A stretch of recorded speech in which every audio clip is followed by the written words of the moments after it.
आज सन 2025 की पहली तारीख है और ये अंग्रेजी कैलेंडर के एतबार से है। जनवरी की पहली तारीख शमसी कह लीजिए या ईसवी कह लीजिए, ज्यादा मशहूर यही है कि अंग्रेजी तारीख क्या है। तो जनवरी की पहली तारीख सन 2025 का आज पहला दिन है।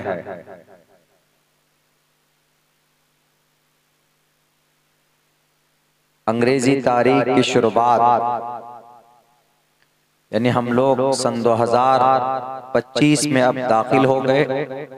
इसका क्या मतलब है? अब से 2025 साल पहले हजरत ईसा अलैहिस्सलातु वस्सलाम का जन्म हुआ था। इसीलिए हम लोग सन 2025 बोलते हैं। यानी अंग्रेजी तारीख का जो हिसाब व किताब है वो हजरत ईसा अलैहिस्सलाम की पैदाइश के दिन से जोड़ा जाता है। इसीलिए इसको बोलते हैं न कि सन 1600 ईसवी, मतलब ईसा के पैदा होने के जो साल है उसको हम लोग ईसवी तारीख बोलते हैं। तो ये सन 2025 ईसवी का आज पहला दिन है। ये तो सबको तकरीबन याद रहता है। आज तो बहुत ज्यादा आज के दिन नौजवान खुराफात करते हैं। आपके बंगाल के कलकत्ता शहर में रात को 12 बजे से लेकर सुबह फजर की अजान तक शराब का, शबाब का, कबाब का इंतजाम किया जाता है, किया गया। और लोगों ने बड़े शान से डिस्को, डांस, डीजे, गाने सब कुछ बजाया इस खुशी में कि नया साल आया है। हालांकि खुशी नहीं मनाना चाहिए बल्कि इंसान को गम होना चाहिए। वो कैसे? अगर अल्लाह ने आपको पैदा किया 50 साल की उम्र देकर तो आप 25 साल के हो गए, तो ये जो सन 2024 का जो साल पूरा गुजरा जनवरी से लेकर 31 दिसंबर तक, तो आपकी उम्र में एक साल तो कम हुई ना। एक साल का वक्त कम हुआ तो आपकी उम्र घटी कि बढ़ी? घटी। तो आदमी जो जो मौत के करीब जा रहा है, साल गुजर रहा है तो मौत के करीब पहुंच रहा है। तो इसीलिए मुसलमानों को इस पर गम होना चाहिए कि हमने हमारी जिंदगी के 20 या 25 या 30 साल की उम्र हो चुकी है, हमारा एक साल और कम हो गया हमारी जिंदगी में, और हमने क्या किया, हमारी जिंदगी में क्या तब्दीली आई। इस पर मुसलमानों को फिक्र होना चाहिए। आज ही हमने देखा है आपके इस जलसे में आते हुए रास्ते में हमने देखा है तकरीबन 100 मुसलमान बच्चे थे जिनके बॉडी में, जिनके बदन पर एक भी कपड़ा नहीं था। चड्डी और हाफ और पैंट पहनकर वो हरा रंग का रंग लगाकर डीजे बजाकर डांस कर रहे थे। और आसपास में कुछ टोपी पहनकर बड़े लोग, दाढ़ी वाले भी उनको देख रहे थे, खुश हो रहे थे। हमने पूछा मुगल आजम भाई से, ये क्या हो रहा है, किसी शादी का फंक्शन है? तो उन्होंने कहा कि नहीं, बच्चे खुशी में डांस कर रहे हैं, आज सन 2025 का पहला दिन है, इसीलिए। यहां तक मुसलमान पहुंच चुके हैं। हालांकि उन नौजवानों से पूछिए कि आज इस्लामी तारीख क्या है और कितना साल गुजर चुका है, नहीं बता पाएगा। हम में से अक्सर लोगों को मालूम ही नहीं होता है इस्लामी तारीख के बारे में। आज इस्लामी तारीख तो दूर की बात, इस्लामी साल का भी हमें पता नहीं होता कि इस्लामिक साल कितने सौ साल गुजर चुका है। 1446 हिजरी है ये, 1446 हिजरी। और इस्लामिक साल का जो शुमार होता है वो जनाबे मोहम्मद रसूलुल्लाह सल्लल्लाहु अलैहि वसल्लम जब मक्का से मदीना गए तो इस हिजरत को जोड़कर तभी से साल की शुरुआत हुई है। तो अल्लाह के नबी की हिजरत को 1446 साल गुजर चुके, यानी 1446 हिजरी। और उर्दू महीना इस्लामिक एतबार से इस्लामी जो महीना है ये कौन सा महीना है? ये महीना है आपका जुमादल उखरा। अंग्रेजी में जनवरी फरवरी, ये तो बाद में जोड़ा अभी, वरना अंग्रेजी में भी 10 ही महीने थे। मार्च अप्रैल मई जून जुलाई अगस्त सितंबर अक्टूबर नवंबर दिसंबर, ये 10 महीने थे। बाद में एक पोप ने, रूमियों ने बाद में जनवरी और फरवरी को जोड़ा। जनवरी एक देवता का नाम है जो रूम के अंदर ऐसे देवता को बोला जाता है जो दरवाजे और रास्ते में लोगों की हिफाजत करता है। उसका नाम था, उस देवता का नाम था जैनस। तो उसी जैनस के नाम पर जनवरी नाम रखा।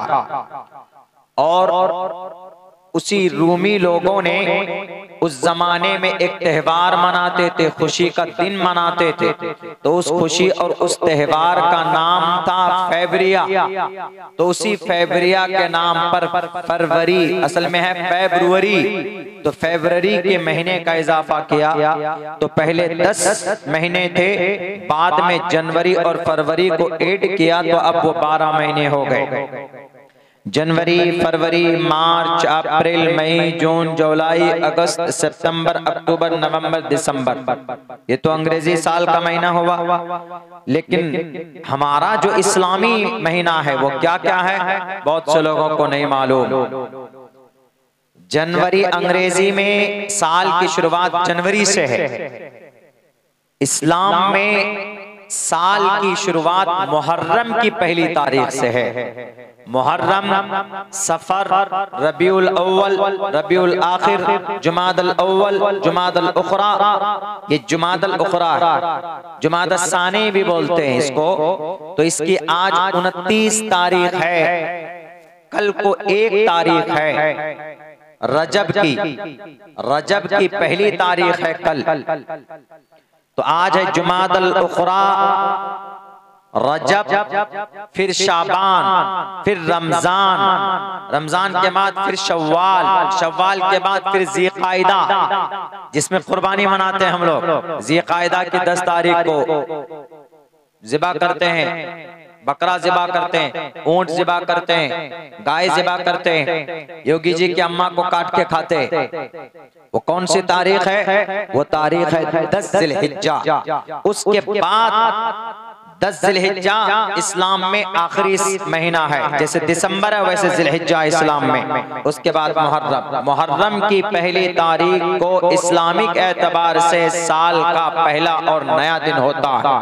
हम मुसलमानों में से बहुत से लोगों को मालूम नहीं।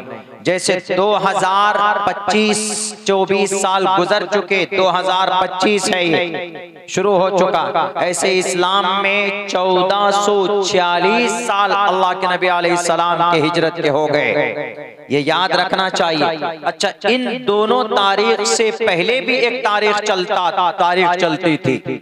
वो कौन सी तारीख है? वो तारीख है बिक्रमी तारीख। राजा बिक्रम आदत अजीत हजरत ईसा के पैदाइश से 70 साल पहले उज्जैन में एक बादशाह था, उसका नाम था बिक्रम सिंह, बिक्रम अजीत सिंह उसका नाम था। उसने एक तारीख तय की थी और वो तारीख हमारी माँ बहनों को ज्यादा याद है।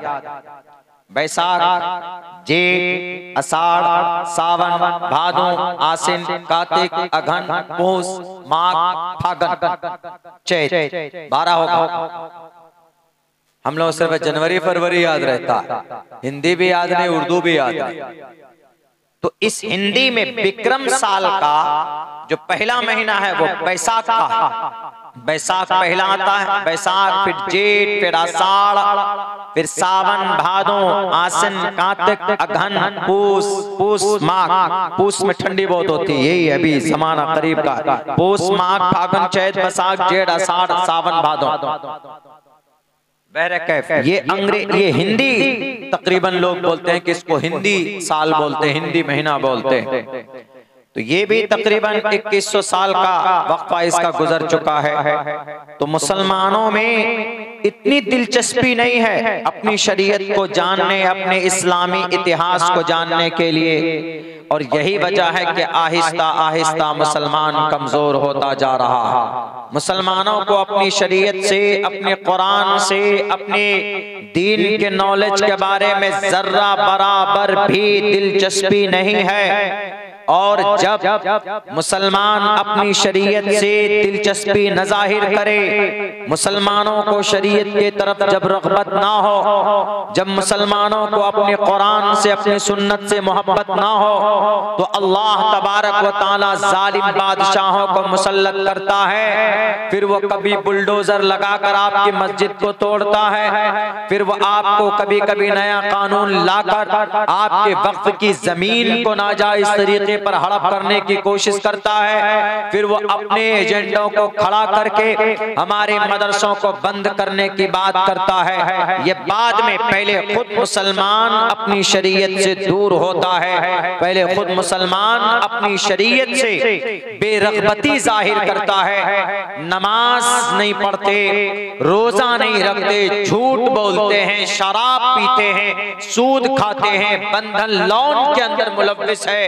और नौजवान तो जनाब गाने में, सोशल मीडिया में, तरह तरह के खुराफात में हैं। इसीलिए अल्लाह तबारक व तआला ने कुरान करीम के अंदर बयान किया, या अय्युहल्लज़ीना आमनू मन यर्तद्द मिनकुम अन दीनी फसौफ यअतिल्लाहु बिक़ौम। ए मुसलमानों, अगर तुमने अपनी दीन से, शरीयत से अगर तुमने अपने रुख को मोड़ लिया तो अल्लाह तबारक व तआला को तुम्हारी कोई जरूरत नहीं। अल्लाह किसी और कौम को पैदा करके उनसे अपना काम लेगा, लेकिन तुम्हें हलाक व बर्बाद, मुसलमानों के लिए हलाकत व बर्बाद। कि हम सिर्फ नाम के मुसलमान हैं, काम के मुसलमान नहीं हैं। हमारी हालत कितनी खराब है पूरी दुनिया में, पूरी दुनिया के अंदर मुसलमान 1.5 अरब की तादाद में, लेकिन फिर भी मुसलमान आज इतना कमजोर, फिर भी मुसलमान आज उनकी टोपी, दाढ़ी, उनकी मस्जिद, उनके मदरसे, असम में 1300 मदरसे बंद कर दिए गए। उत्तर प्रदेश में हालात इतने खराब हैं कि वहां की मस्जिद के नीचे सर्वे का काम शुरू हो गया। बनारस की मस्जिद के आधे हिस्से में वहां पर नमाज नहीं होती, वजू खाना बंद कर दिया गया।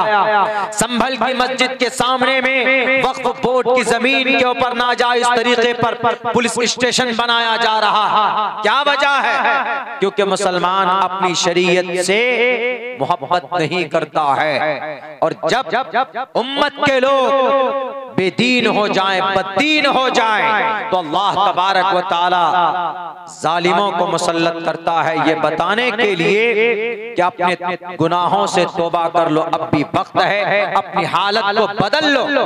अगर नहीं बदलोगे अपनी हालत को, तो अल्लाह तबारक व तआला भी तुम्हारी हालत नहीं बदलेगा।